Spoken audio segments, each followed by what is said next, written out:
پہلے حبیب بن مظاہر کو وہاں پہ پایا ہے۔ میں نے کیا کہا، مولا حسین کے قدم کے خاک سے کتنی محبت تھی حبیب بن مظاہر کو۔ سنتے چلنا، یہ امام حسین ایک سچے عاشق کا واقعہ میں آپ کو بتا رہا ہوں۔ بقیہ میں آپ کو سفر مدینہ سے لے کے مکہ سے لے کے کربلا تک کا مولا حسین کا سفر بھی بتاؤں گا، لیکن ایک عاشق، ایک دیوانے کی بات آ گئی ہے، خاک قدم پاک حسین کی بات آ گئی ہے، تو میں ذکر کر رہا ہوں۔ حبیب بن مظاہر مکہ المکرمہ میں پہلے پہنچ گئے ہیں۔ اس کے بعد میں جب ذی الحجہ کے مہینے میں حضرت امام حسین مکہ المکرمہ سے مدینہ المنورہ کی طرف روانہ ہوئے، کربلا کی طرف جب آپ ہجرت کرنے کا ارادہ کرتے ہیں، حبیب بن مظاہر بھی ساتھ میں ہیں۔ ایک چیز میں آپ کو اور بتا دوں، آپ لوگ عام طور سے سنتے ہوں گے کہ کل جو ہے کربلا میں جو حاضر تھے اہل بیت، وہ کتنے تھے؟ 72 تھے۔ کتنے تھے؟ 72 تھے۔ لیکن میں آپ کو بتاؤں، 72 وہ لوگ تھے جو امام حسین کے گھر والے نہیں بلکہ آپ کے چاہنے والے تھے۔ 19 یا 20 لوگ صرف آپ اپنے گھر والے تھے۔ تو یہ 19 کو بھی جوڑو اس میں، 72 میں۔ یہ جو 72 کا ذکر آتا ہے بار بار، آپ سے کوئی سوال کرے کیا اس 72 میں مولا حسین بھی شامل ہیں، مولا عباس بھی شامل ہیں، مولا قاسم بھی شامل ہیں، مولا علی اکبر و اصغر بھی شامل ہیں؟ تو نہیں، اس میں یہ 72 میں یہ شامل نہیں ہیں۔ یہ 19 یا 20 لوگ ہیں، یہ الگ ہیں، 72 یہ الگ ہیں۔ ان 72 میں حبیب بن مظاہر رضی اللہ عنہ کا نام ہے۔ یہ سچے دیوانے، سچے عاشق کا نام اس میں ہے۔ حبیب بن مظاہر مولا حسین کے ساتھ کربلا کی طرف رواں ہو جاتے ہیں۔ مقام نینوا میں جب پہنچے ہیں، کل 10 تاریخ ہے محرم الحرام کی، کل صبح میں یزیدی فوج سے مقابلہ کرنا ہے۔ آج مولا حسین نے اپنے گھر میں خیمے میں کہا، علی اکبر ایک کام کرو، چراغ کو بجھا دو۔ چراغ بجھا دیا گیا۔ آپ نے خطبہ دیا۔ خطبہ میں کیا دیا؟ خطبہ میں کیا فرمایا؟ او لوگو، او میرے چاہنے والوں، یہ یزیدی میرے خون کے پیاسے ہیں، یہ یزیدی میرے جان کے در پہ ہیں۔ چراغ کو میں نے گل کر دیا ہے، اب آپ یہاں سے بآسانی جا سکتے ہو، چونکہ یہ میری موت کے در پہ ہیں۔ یہ آپ سے ان کو کوئی شکوہ گلہ نہیں ہے، میری خاطر آپ اپنی جان کو خطرے میں نہ ڈالیں۔ اللہ اکبر۔ حضرت حبیب بن مظاہر ہیں اور آپ کے آبان و انصار ہیں وہاں پر۔ اس کے بعد میں چراغ، اللہ کے حضرت امام حسین نے کہا چراغ کو روشن کر دو۔ چراغ روشن کر دیا گیا۔ جب چراغ بجھایا گیا تھا تو کسی کی آنکھیں بھیگی ہوئی نہیں تھی، لیکن جب دوبارہ روشن کیا گیا تو جتنے آپ کے آبان و انصار تھے سب کی آنکھیں بھیگی ہوئی ہیں، بڑے پریشان ہیں اور رو رہے ہیں۔ حضرت حبیب بن مظاہر اٹھ کے کھڑے ہو جاتے ہیں، عرض کرتے آقا میں یہاں سے آپ کو چھوڑ کر کے کیسے مدینہ چلا جاؤں؟ اگر میں یہاں سے آپ کو چھوڑ کر کے چلا جاؤں، اس سے بہتر ہے کہ میں خود اپنی تلوار سے اپنی گردن کو کاٹ لوں۔ حضرت حبیب بن مظاہر کہتے مولا کیا ہم نے اسی وجہ سے مدینے میں آپ کے قدموں کی خاک چومی تھی؟ کیا اسی لیے، اسی دن کے لیے کہ میں پیٹھ پھیر کر کے مدینہ چلا جاؤں اور آپ کے خاک، آپ کے جسم، آپ کے قدم پاک کا خاک اپنے سر پہ ڈالتا رہا؟ اللہ اکبر۔ حضرت امام حسین اللہ کا شکر ادا کرتے ہیں۔ اس کے بعد صبح ہوتی ہے، یزید ابن زیاد یزیدی فوج سے، جو یزیدی فوج کا سپہ سالار ان چیف کمانڈر تھا ابن زیاد، سعد ابن زیاد، وہ کہتا کون ہے جو میرے مقابلے میں آئے؟ اس کے بعد میں مولا حسین جانے کی تیاری کرنے لگے۔ حضرت حبیب بن مظاہر کے سامنے کھڑے ہو گئے، کہا آقا جب تک حبیب بن مظاہر زندہ ہے آپ نہیں جا سکتے ہیں۔ اللہ اکبر۔ حضرت حبیب بن مظاہر کی عمر کے تعلق سے میں نے آپ کو بتا دیا ہے، تقریباً 75 یا 78 سال، مختلف روایتیں ہیں۔ اب اندازہ لگاؤ 75 یا 78 سال کا بوڑھا کیا میدان میں تلوار چلائے گا؟ وہ کیا نبرد آزما ہوگا؟ کیا یزیدیوں کے فوج سے وہ ٹکرائے گا؟ لیکن ذرا دیکھو تو صحیح، 75 یا 78 سال کے حضرت حبیب بن مظاہر ہیں۔ آپ مولا حسین کے پاس آتے ہیں، آنے کے بعد فرماتے آقا آج آپ ایک دوستی کا حق ادا کر دیں۔ کہا وہ کیا ہے؟ کہا آپ اپنے دست ولایت، دست شہادت سے مجھے گھوڑے پہ سوار کر دیں۔ اللہ اکبر۔ مولا حسین نے آپ کو سوار کیا ہے، اس کے بعد آپ کے ہاتھ میں تلوار دی ہے۔ لاٹھی تھی حبیب بن مظاہر کے ہاتھ میں، لیکن جو ہی مولا حسین نے تلوار دیا ہے حبیب بن مظاہر نے لاٹھی کو پھینک دیا ہے۔ اللہ اکبر۔ اب 75 سال کا بڈھا ایسا لگ رہا ہے کہ کچار محمدی کا شیر ہے، ابھی یزیدیوں کو پچھاڑ دے گا، ابھی یزیدیوں کو فنار کر دے گا۔ کیا بھی ہے واقعتاً۔ حضرت حبیب بن مظاہر گھوڑے سے نیچے اترے ہیں، اترنے کے بعد میں مولا حسین کی بارگاہ میں عرض کرتے مولا ذرا آپ پیچھے تو ہٹیں۔ مولا حسین پیچھے ہٹے ہیں۔ حضرت حبیب بن مظاہر نے بچپنے کی دوستی جو بچپنے سے نبھائی تھی، آپ کے قدموں کے نیچے خاک لیا اور چوما ہے، اپنے ماتھے سے لگایا ہے، اپنے سر پہ ڈالا ہے اور کربلا کے میدان کی طرف آپ چل پڑے ہیں۔ اللہ اکبر، بات حبیب بن مظاہر کی چل رہی ہے، یہ مولا حسین کے سچے عاشق کی بات چل رہی ہے، آپ کے سچے دیوانے کی بات چل رہی ہے۔ حبیب بن مظاہر رضی اللہ عنہ ہیں، میدان کربلا میں پہنچے ہیں، چونکہ اس سے پہلے مولا حسین نے ان کے ایک سپاہی حر بن ریاحی کو اپنا دیوانہ بنا لیا تھا۔ حر بن ریاحی آئے تھے قید کرنے کے لیے، لیکن وہ حسین پاک کے زلف کے اسیر ہو گئے تھے، آپ کے وہ دیوانے ہو گئے تھے۔ جب مولا حسین نے انہیں راستہ جنت کا بتایا تو سمجھ میں آ گیا اور وہ حسینی ہو گئے تھے، یزیدیت کو چھوڑ دیا تھا۔ تو یزیدی فوج کو ایسا لگا کہ ہمارے ایک سپاہی کو یعنی حر کو حسین نے توڑ لیا ہے، اپنے قبضے میں کر لیا ہے، لہذا ہم بھی ان کے ایک سپاہی کو اپنے کنٹرول میں کرتے ہیں۔ ابن سعد کہتا ہے کہ اے یزیدی فوج، یہ حسین کے سپاہی ہیں، ان کو توڑنا آسان نہیں ہے۔ کہا نہیں، اگر آپ اجازت دیں تو چونکہ 3 دنوں سے یہ پانی نہیں پیے ہیں، ان کا حلق سوکھ چکا ہے اور ان کے ہونٹ بھی خشک ہو چکے ہیں، یہ پانی کو جب دیکھیں گے تو پانی کے بغیر تڑپ جائیں گے اور پانی کی طرف یہ لپکیں گے تو ہم انہیں اپنی طرف بلا لیں گے، یہ پانی دیکھنے کے بعد ٹوٹ جائیں گے، ہم انہیں توڑ دیں گے۔ عمر بن سعد کہتا ٹھیک ہے جائیے، پیالہ پہ پانی لیتا ایک یزیدی فوج کا سپاہی آگے بڑھتا ہے۔ حضرت حبیب بن مظاہر نے اپنی تلوار کو نیام میں ڈالا، نیام میں ڈالنے کے بعد میں گھوڑے کے پاودان سے آپ نے پاؤں کو باہر نکالا اور نکالنے کے بعد میں وہ یزیدی فوج جیسے ہی پانی لے کر کے قریب آیا اور ایسے ہی اوپر اٹھایا ہے، اٹھانے کے بعد میں حضرت حبیب بن مظاہر نے گھوڑے کی زین پہ سوار ہو کر کے ایسا پاؤں اس پانی کے پیالے پہ مارا ہے کہ سارا پانی اس یزیدی فوج کے چہرے پہ جا کے گرا ہے، اور حبیب بن مظاہر نے کہا ہے ایک کٹورے پانی کے عوض تم مجھے توڑنے آئے ہو، ارے حوض کوثر میرا انتظار کر رہا ہے، حوض کوثر کا جام میرا منتظر ہے، اور تم ایک دنیاوی ادنا سے پانی کے عوض مجھے حسین کی غلامی سے نکالنا چاہتے ہو، یہ ناممکن و محال بات ہے۔ حبیب بن مظاہر نے تلوار نکالی ہے اور یزیدی فوج میں جب حملہ کیا ہے 40 سے زائد یزیدیوں کو فنار کر دیا ہے۔ یہ کن کی بات ہے؟ 75-78 سال کے بوڑھے حبیب بن مظاہر ہیں، اسے پتہ یہ چلا کہ جسے مولا حسین تلوار تھما دینا وہ بھی اللہ کی طاقت کا ایک مظہر بن جاتا ہے۔ میرے عزیزو، بات اہل بیت کی ہے، یہ بات اتنی ابھی نہیں کرنی تھی، لیکن چونکہ خاک پائے حسین کی بات آ گئی تھی تو میں نے کر دی۔ آؤ ذرا آگے بڑھیں۔ سیدہ پاک فاطمۃ الزہرا رضی اللہ تعالی عنہا، آپ کا مقام بڑا عرفہ و اعلیٰ ہے۔ اللہ کے نبی نے آپ کے تعلق سے فرمایا ہے فقال الا ترضین ان تکونی سیدۃ نساء المؤمنین او سیدۃ نساء العالمین او سیدۃ نساء هذه الامہ۔ یہ حدیث پاک اللہ کے نبی نے فرمایا اے میری بیٹی فاطمہ، کیا تم اس بات پہ راضی نہیں ہے، اس بات سے تو خوش نہیں ہے کہ تم تمام عورتوں کی سردار ہیں، تمام عالمین کی عورتوں کی سردار ہیں، اس امت کی عورتوں کی سردار ہیں؟ یہ میرے آقا نے کب فرمایا، کس وقت فرمایا؟ ایک حدیث پاک مسلم شریف کے اندر حضرت عائشہ صدیقہ رضی اللہ تعالی عنہ اس حدیث کی راوی ہیں، آپ فرماتی ہیں کہ تمام ازواج مطہرات نبی کے پاس جلوہ گر تھے، اتنے میں سیدہ فاطمہ تشریف لائی، اور حضرت عائشہ صدیقہ کہتی ہیں کہ تشریف حضرت فاطمہ لا رہی تھی اور لگ ایسے رہا تھا کہ جیسے مصطفیٰ چل رہے ہیں۔ قریب آئی، اللہ کے نبی نے فرمایا فقال مرحبا بابنتی فاجلسها عن یمینہ او عن شمالہ، اللہ کے نبی نے اپنی دائنی طرف یا بائیں طرف بٹھا لیا۔ حضرت سیدہ کی عظمت کا عالم یہ تھا کہ جب سیدہ اپنے بابا کی بارگاہ میں جاتی تھی تو میرے مصطفیٰ کھڑے ہو جاتے تھے، پیشانی کو بوسہ دیتے تھے، اور جب سیدہ کے گھر میرے آقا جاتے تھے تو سیدہ کھڑی ہو جاتی تھی۔ اللہ اکبر، میرے آقا علیہ الصلوۃ والسلام نے بٹھا لیا ہے۔ بٹھانے کے بعد میں میرے آقا نے کچھ سرگوشی کی، سیدہ پاک رونے لگی، سیدہ پاک رونے لگی، اس کے بعد کچھ کہا تو مسکرانے لگی۔ وہ سرگوشی کیا تھی؟ میرے آقا نے کیا کہا سیدہ سے جس کی وجہ سے رونے لگی؟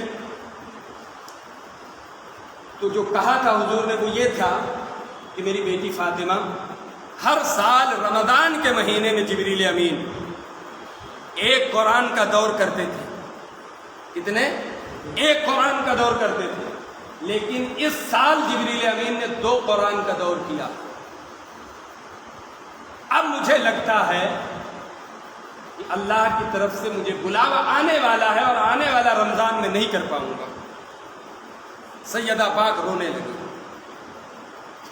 پھر اس کے بعد میرے آقا نے دوسرے کان میں سرگوشی کی. کہا میری بیٹی میرے جانے کے بعد میں میری اہل بیت میں سے سب سے پہلے جو مجھ سے ملے گا وہ تو ہوگی.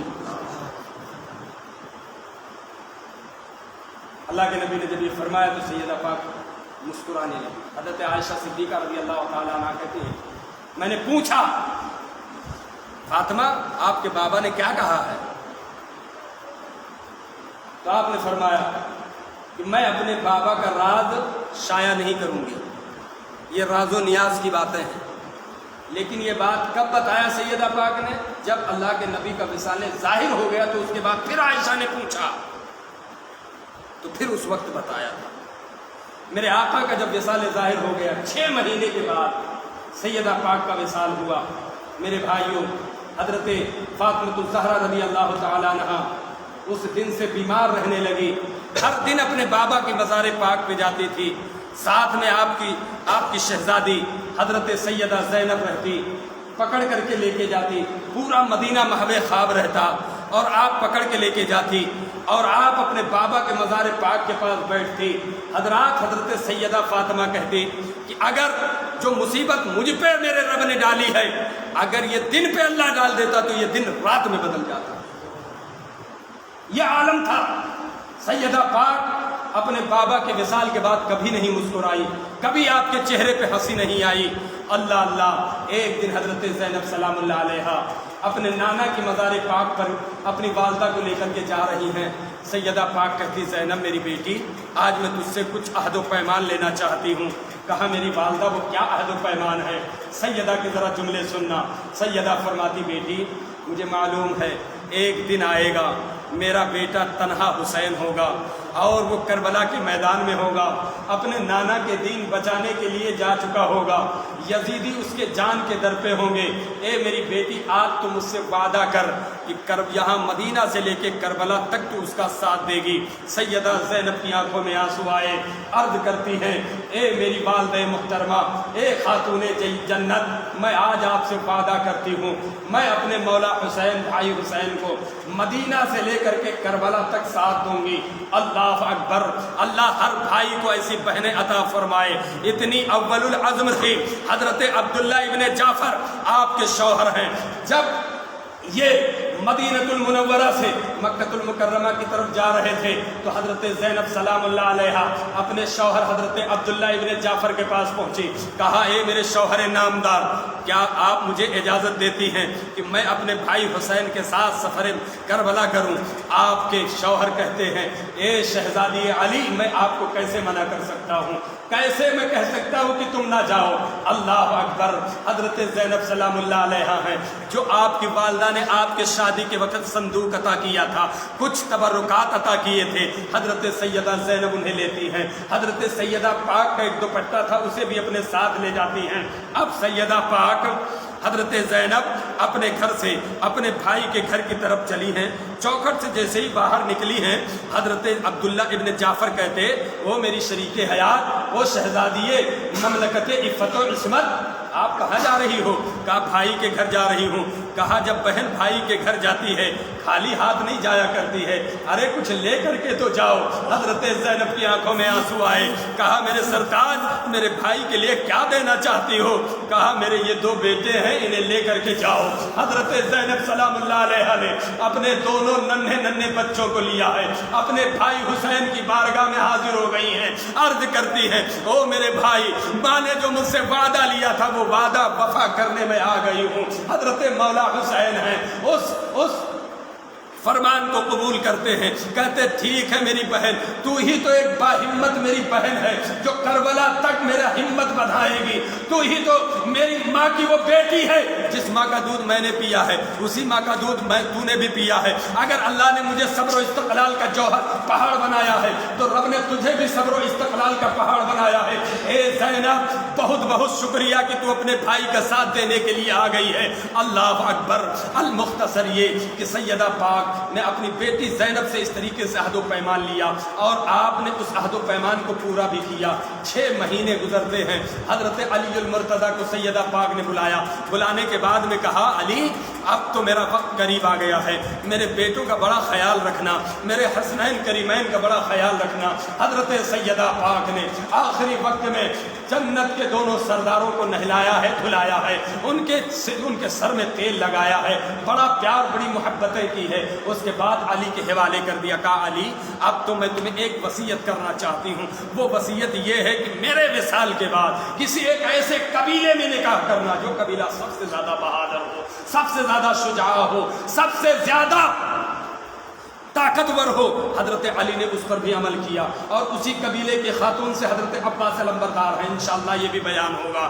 آؤ ذرا آگے بڑھتے ہیں۔ سیدہ پاک ہیں اور حضرت ام رومان رضی اللہ تعالیٰ عنہ، حضرت ابو بکر صدیق رضی اللہ تعالیٰ عنہ کی زوجہ۔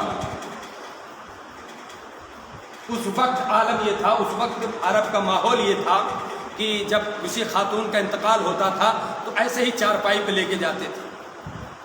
تو آپ نے فرمایا کہ جب میرا انتقال ہو جائے تو جو اس طریقے سے لے کر کے جاتے ہیں یہ طریقہ مجھے پسند نہیں ہے، اس میں بے پردگی ہے۔ تو ایک خاتون نے کہا کہ میں نے حبشہ میں ایک طریقہ دیکھا ہے، حبشہ میں ایک طریقہ دیکھا کہ جب خاتون کا انتقال ہوتا ہے تو اسے کس انداز میں لے کے جاتے ہیں۔ حجور کی ٹہنی منگایا انہوں نے، حجور کی ٹہنی کو یوں محراب ٹائپ ایسا کیا، بنایا اور کہا کہ دیکھو اس طریقے سے وہاں پہ کرتے ہیں، پھر اس کے اوپر چادر ڈال دیتے ہیں، کسی کو یہ پتہ ہی نہیں چلتا کہ یہ مرد کا جنازہ ہے یا عورت کا جنازہ ہے۔ سیدہ پاک کو یہ طریقہ بڑا پسند آیا۔ آج آپ دیکھتے ہوں گے گہوارہ کیسا ہوتا ہے، بنا رہتا ہے نا محراب ٹائپ پہ۔ یہ طریقہ کس نے ایجاد کروایا؟ سیدہ پاک نے ایجاد کروایا۔ اور آپ نے فرمایا کہ میرا جنازہ رات کی تاریکی میں تھا۔ ایک اصح روایت کے مطابق شاہ ولی اللہ محدث دہلوی علیہ الرحمۃ والرضوان جو عظیم محدث ہیں، آپ فرماتے ہیں کہ آپ کا جنازہ یعنی سیدہ پاک کا جنازہ حضرت علی المرتضیٰ کی اجازت کے بعد حضرت سیدنا ابو بکر صدیق رضی اللہ عنہ نے پڑھایا۔